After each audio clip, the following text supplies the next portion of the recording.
लोकसभा चुनाव में अभी 2 साल का वक्त है। वहीं विपक्षी दल अभी अलग अलग मुद्दों पर बटी हुई है। इधर बीजेपी ने 2024 के लिए प्लान बनाना शुरू कर दिया, तो वहीं विपक्षी खेमे को लेकर कई सारे सवाल खड़े हैं।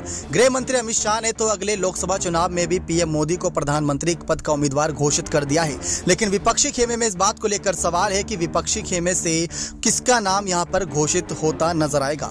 लेकिन एक बड़ा सवाल ये है कि आखिर बीजेपी को अपने सबसे बड़े ब्रांड पर इतना भरोसा क्यों, यानी कि नरेंद्र मोदी पर इतना भरोसा क्यों है। तो इसका सीधा जवाब है कि इस वक्त भारत की राजनीति में पीएम मोदी की टक्कर का नेता विपक्ष में नहीं है। दूसरी बात, पीएम मोदी की लोकप्रियता अभी भी पूरे देश में सब पर भारी है।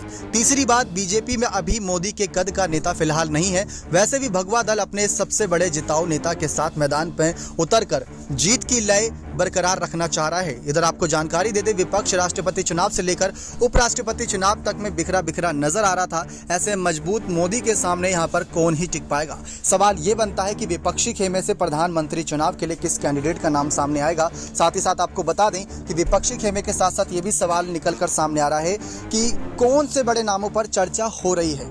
क्या वो नाम शरद पवार का है, क्या वो नाम राहुल गांधी का है, क्या वो नाम ममता बनर्जी का है, क्या वो नाम महाराष्ट्र की राजनीति से किसी का आएगा जिसमें उद्धव ठाकरे जैसे कई बड़े नेताओं के नाम को लेकर चर्चा थी, या विपक्षी खेमा केजरीवाल को ही यहाँ पर समर्थन देता नजर आएगा। कई सारे नामों पर इस बार चर्चा हो सकती है विपक्षी खेमे की तरफ से। लेकिन राष्ट्रपति चुनाव, उपराष्ट्रपति चुनाव में जिस तरीके से विपक्ष बढ़ता नजर आया, तो क्या राहुल सोनिया से हटकर यहाँ पर खुद शरद पवार अपने फैसले पर मोहर लगाएंगे। लेकिन उम्र को देखते हुए भी यहाँ पर कई सवाल खड़े किए जा सकते हैं।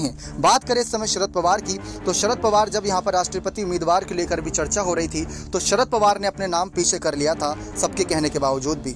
ममता बनर्जी की बात करें तो ममता बनर्जी इस समय कट्टर प्रतिद्वंदी मानी जा रही हैं और 81 साल के हो चुके शरद पवार का शायद ही यहाँ पर नाम सामने आए। इस बात को लेकर तमाम चर्चाएं भी हो रही हैं। लेकिन ममता बनर्जी की बात की जाए तो ममता बनर्जी की जो यहाँ पर बात करी जाती है, वेस्ट बंगाल की जो सीएम है, उनको लेकर चर्चाएं ये है कि पीएम मोदी को टक्कर देती नजर आ सकती हैं। लेकिन ऐसे में विपक्षी नेता के तौर पर अगर बात करें तो केजरीवाल से लेकर और कई बड़े नेताओं के नाम सामने आते हैं। सवाल यह है कि एनडीए पूरी तरीके से लोकसभा चुनाव की तैयारियों में तब भी जुटा हुआ है जबकि वो अभी सत्ता में है।